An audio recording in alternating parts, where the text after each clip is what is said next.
Baik, di sini saya akan menjelaskan mengenai dua konsep monokultural dan multikultural. Yang pertama, monokultural yang merupakan konsep yang berpusat pada budaya tunggal dalam suatu wilayah. Sedangkan multikultural merupakan ideologi yang mengutamakan aspek perbedaan derajat, individu, serta budaya kelompok dalam masyarakat. Baik, di sini saya akan menjelaskan mengenai budaya Eropa Barat. Eropa Barat. Berbicara Eropa Barat tidak lepas dari negara Yunani. Secara historis, peradaban Yunani memiliki pengaruh kuat pada Romawi dan melalui bahasa Latin, dunia Barat menyerap budaya Yunani. Yunani yang menjadi anggota ke-10 Uni Eropa pada tahun 1981 sangat menonjol dalam krisis ekonomi besar baru ini yang melibatkan sektor perbankan. Lanjut dengan Eropa Latin, negara yang masih dipengaruhi oleh kekaisaran Romawi seperti Prancis dan Italia. Negara dengan birokrasi yang terkendali secara baik. Dan Eropa Nordik, negara Iceland dan Skandinavia, termasuk di dalamnya Finlandia, Denmark, Norwegia, dan Swedia.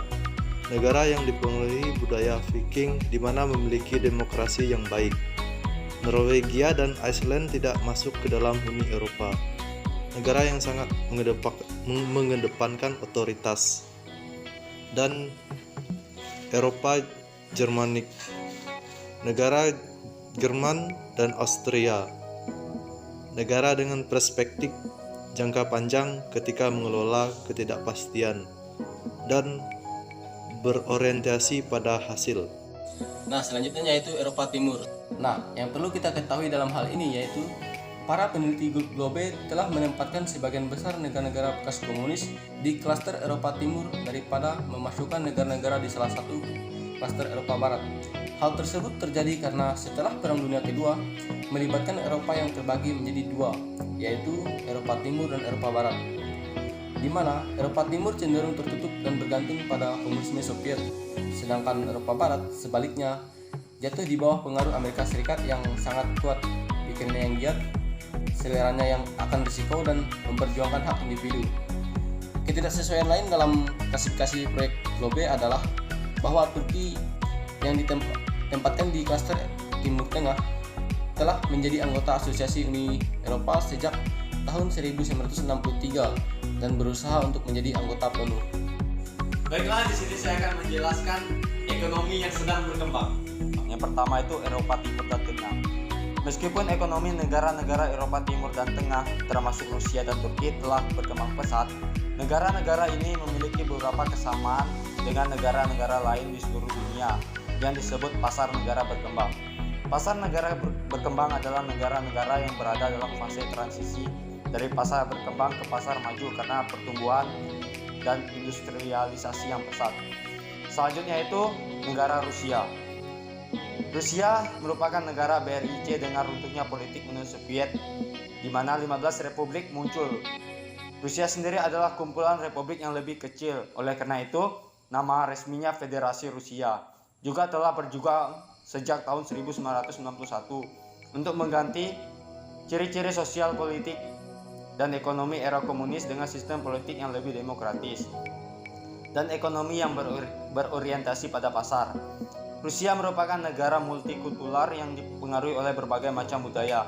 Salah satunya ialah budaya gereja ortodoks Yunani yang telah masuk ke sendi-sendi kehidupan di sana, dan beragam budaya di Rusia ditambah dengan kebudayaan Salpia yang ortodoks dan Tatar Islam. Yang ketiga itu budaya Turki yang sering dipandang sebagai jembatan atau persimpangan jalan antara Eropa dan Asia. Meskipun negosiasi untuk menjadi anggota penuh Uni Eropa dimulai tahun 2005, sejumlah negara Uni Eropa telah menegaskan bahwa mereka tidak menganggap bahwa Turki akan menjadi anggota yang cocok. Salah satunya perhatian mendasar mereka adalah Turki bukan Eropa secara budaya atau geografis. Turki merupakan negara multikultural yang memiliki kebudayaan beragam, mulai dari seni, musik, gaya hidup, dan kuliner yang lebih didominasi oleh tradisi Islam. Ini saya akan menjelaskan tentang budaya Amerika dan Australasia. Nah, yang pertama itu ada Amerika. Budaya Amerika menunjung tinggi kebebasan berdasarkan pada prinsip kesetaraan, cenderung bersifat individualis, optimisme yang tinggi, pragmatis dan menekankan pada pemikiran logis, berani mengambil risiko, dan desentralisasi. Dan yang kedua ada Kanada. Budaya Kanada menjunjung tinggi keberagaman, bersikap waspada terhadap segala sesuatu, rendah hati dan menyukai terhadap kesederhanaan. Dan yang ketiga ada Australia dan Selandia Baru. Australia dan Selandia Baru merupakan koloni dari Inggris, kemudian kelima koloni membentuk federasi dengan menganut sistem politik demokrasi liberal, mengakui dan menghormati keberagaman etnis, dan terdapat hierarki kas di sebagian besar organisasi.